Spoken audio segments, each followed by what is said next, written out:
Welcome everyone. My new song came out, A King's Decapitation. And before I will talk about more of the story, the background of the song, the story of what's coming for the Pandorum project and my art and everything that's coming together, I want to show you how I created the song.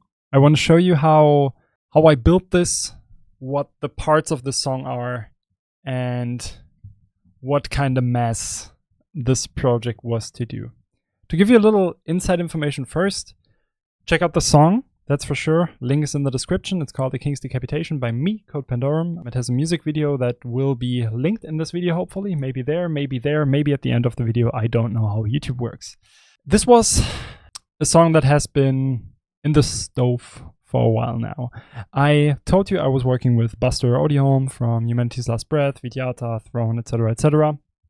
And it really inspired me, like the work together with him really inspired me to just go deeper into the metal production, look into the metal production.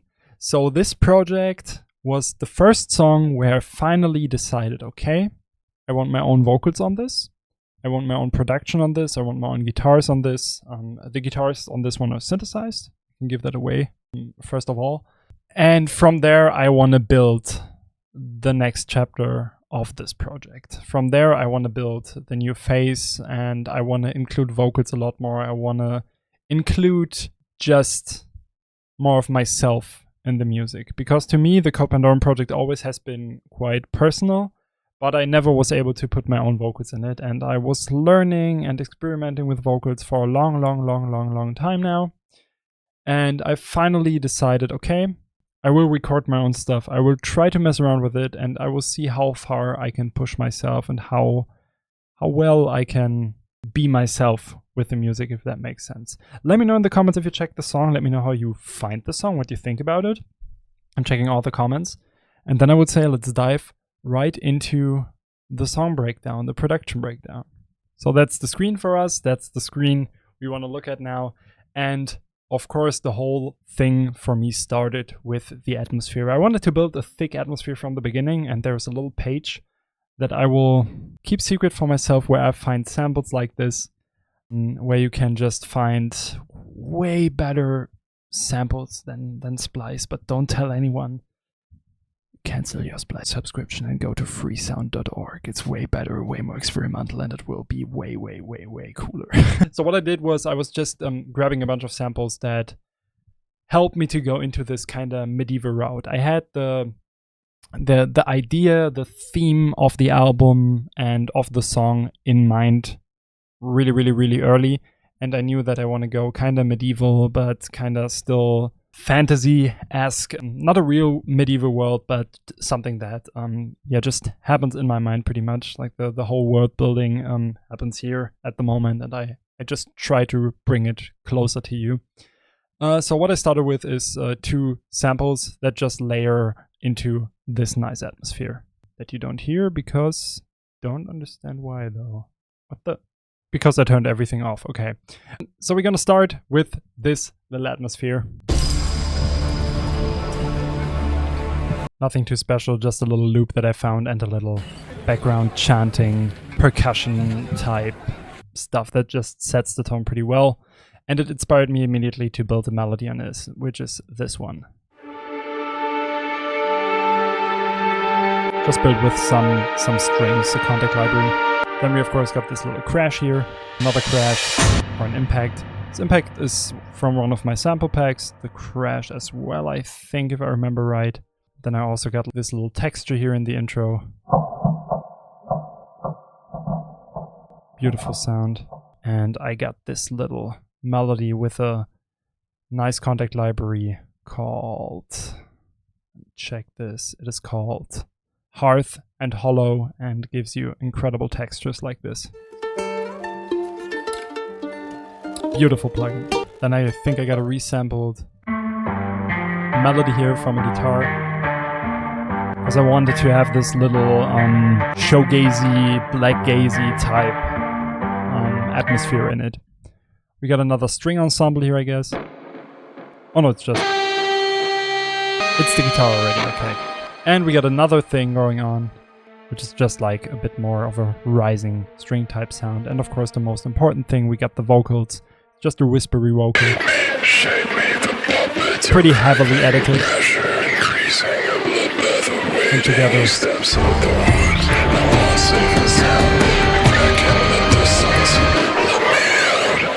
And then we go into the drop part. The drop part sounds somewhat like this. My audio does not like this. No idea what's happening right now, but my PC hates me for this, which is completely fine. How this is put together is just, it crashes, of course, just a little cymbal movement going on. And we're gonna add some drums to this.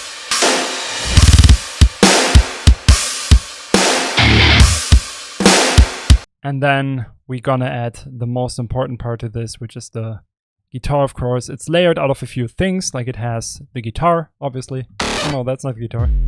That's the sub, the guitar. Pretty simple. Then we got a synth layer to this, a sub bass, and another synth layer that goes like this. Then there's some little movements here in the guitar. Quite a messy project, I told you. And then there's another thing which is a resampled sound of the intro. It's pretty much this sample here. Just resampled, distorted, and chopped so it fits to the guitar. Then we got a little effect thing going on here, which is just some percussions, I think, and some noises. Yeah. So with the guitar together and everything, the guitar part kind of sounds like this. Yeah.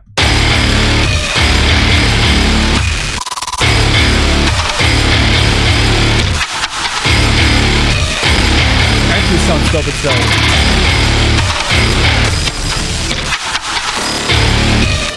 Then I got another synth going on here, which is also a resampled sample that just is thrown into the granulizer, so it sounds like this.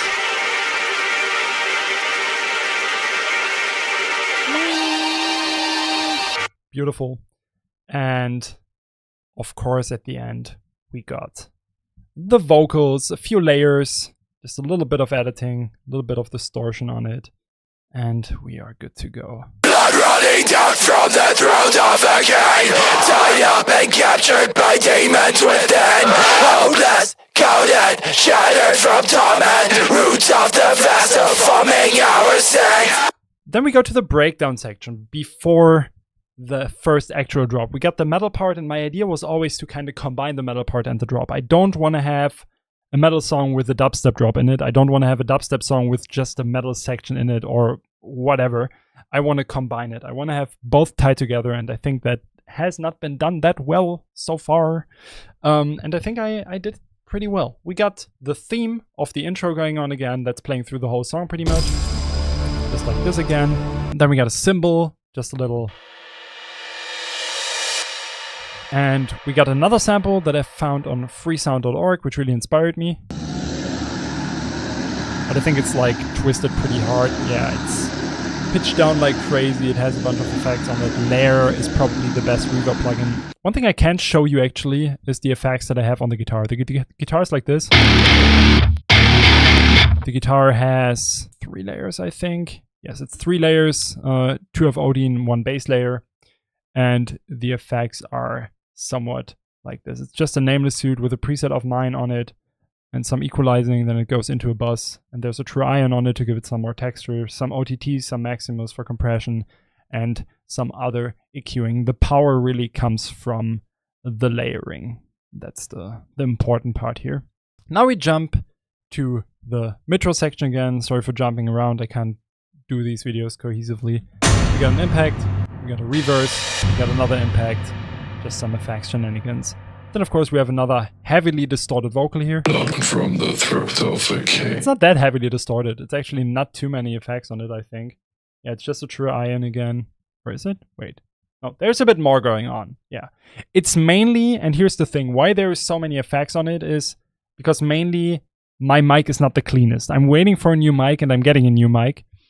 I wanted to have it distorted as well though. So what I did is I cleaned it up quite a bit. I pitch shifted it a tiny bit. I gave it some EQ just to get, because there's some harsh frequencies going on in here because of my mic. There's some vocal doubling just to make it wider, some OTT, a bit of crystalline for the reverb, a bit of distortion, another EQ to cut out the heavy low end. That's pretty much all that's happening with this vocal. It looks more than it is. Then there's the reverb automation, that's for the reverb, to just make it a bit more interesting. Blood running down from the throat of a king. Then, funny enough, the funniest thing is that the build-up is actually the build-up from Broken Mirror, just resampled. Yeah, literally cut the build-up out of Broken Mirror.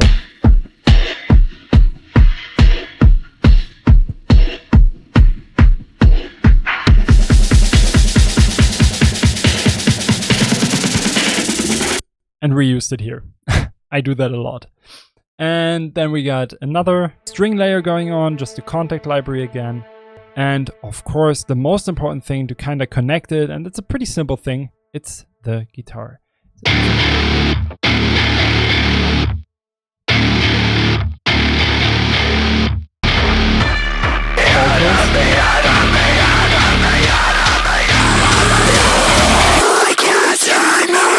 Right? So we got all these things that kind of... Pretty proud of that scream, not gonna lie. I think it sounds pretty damn amazing.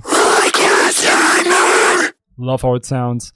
And then we go to the most interesting part, probably. We go to the first drop. And the first drop consists of my drums. Just some drum layering, some usual drum processing that I do.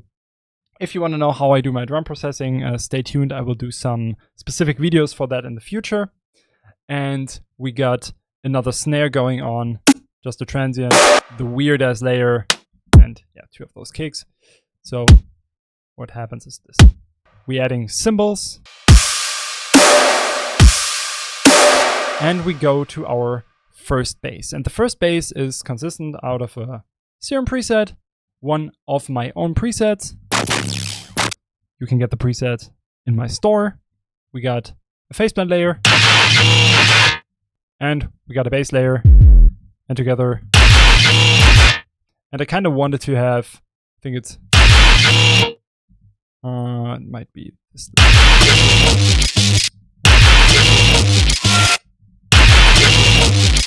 Just a little sample. That I messed up quite a bit. A resample out of one of my sample packs. I think it's the Madcore sample pack. Then we got another layer, which is just a resampled synth that I also have in the build-up. And another layer that just gives it a bit of a movement more. And another little layer that is just a clicking noise. And together the bass sounds like this.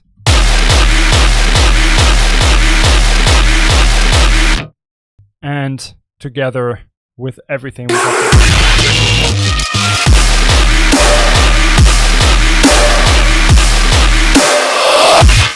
We got some vocal chops in there, of course. We got some little bass fills like this, which is also just stuff from my sample pack, I think. Yeah, this is the same growl again, but a different faceplate patch.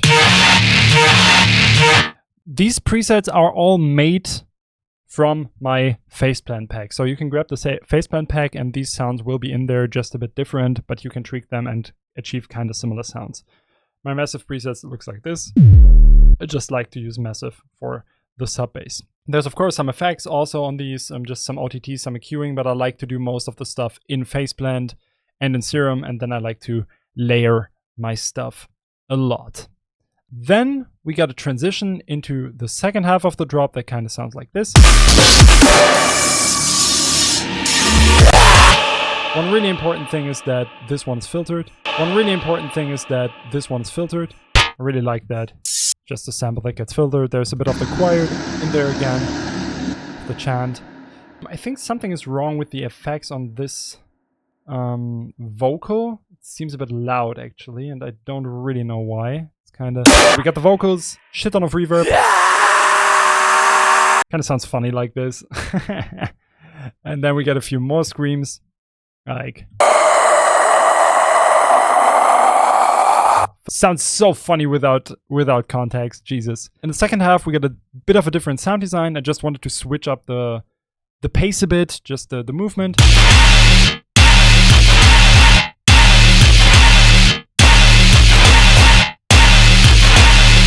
Pretty cool in my opinion. We got the snare layer again. What the? Love that. And we, of course, got the one and only...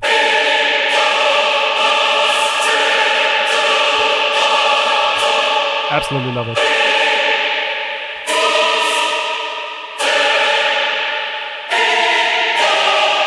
And of course, one thing we don't want to miss is a million years long reverb on a choir and a drop and some OTT to just make it stand out in your mix, because otherwise it will get buried. And that's how it sounds.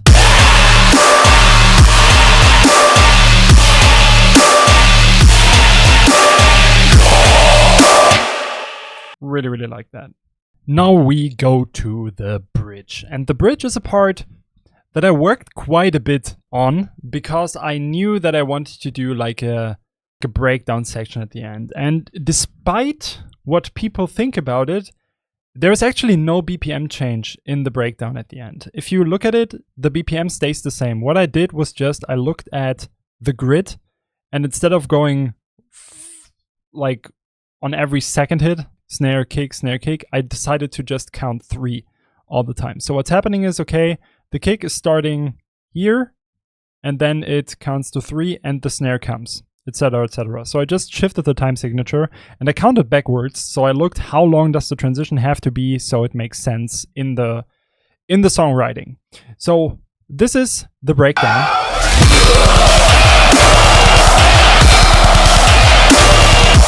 Pretty much the same sound design. It's the same sounds with a bit of a...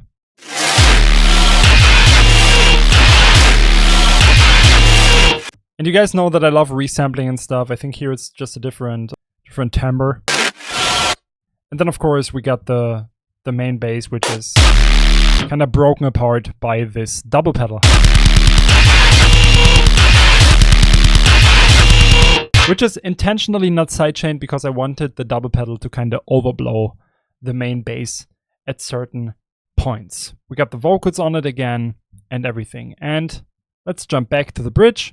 There's a few effects going on, of course, just a little stack of impacts, a reverbed snare. This one is pretty beautiful. It has a layer on it again, and it's automated.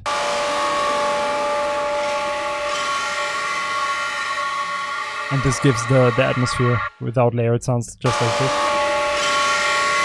And that's the snare that I'm using in the drop, just stretched like crazy. And that's what I like to do all the time, just taking elements from other parts of the song, mixing and matching them, merging them up, resampling them, twisting them, distorting them, stretching them, pitching them, blah, blah, blah. That way, the sound design and the production of a song sounds really cohesive without getting stale or boring, because I'm actually changing the stuff quite a lot. We got the choir again. Got a bunch of effects going on. Chaotic, that's kind of my shtick, kind of my little problem. So when I go back to projects, it always looks just like this. And as you see, no BPM automation. It's just the songwriting pretty much that tricks your ear and makes you think that a BPM automation is happening, because it's actually a different time signature that's playing. My favorite part is definitely the last section of the drop, the highlight of the song. I just wanted to have like the feeling of someone is guided to the guillotine and there's a crowd chanting and celebrating that the person gets ended. That was kind of the idea that I had, so I just layered my vocals pretty crazy, and yeah, they sound like this.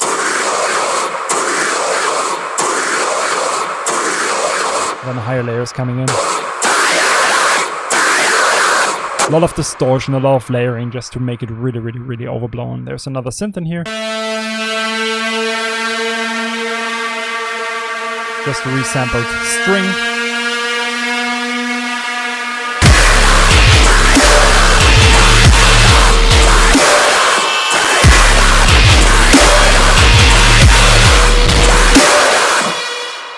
And that sums up the song. The most important part about the song is definitely the songwriting. the layering and just all the stuff that gets into it. The sound design itself and the production itself is not too crazy. There's not too much going on, as you've seen. It's just about the selection, what kind of sounds I use, what kind of soundscape I want to create. I did not run you through all the effects here on purpose, because it's way too much, and a magician should keep some of his secrets. If you're fast now, or if you click pause, you will see some secret plugins that I'm using. A lot of shit going on in the background of this, but I wanted to show you how the song is written, how it's put together, and what my thoughts have been behind this. In the next video, I will break down a bit of the story, a bit of the idea of the song, and I also have a few other videos coming pretty soon, and I'm excited for that. Let me know what you think about the song. Let me know what you're excited about, what's coming maybe, etc., etc.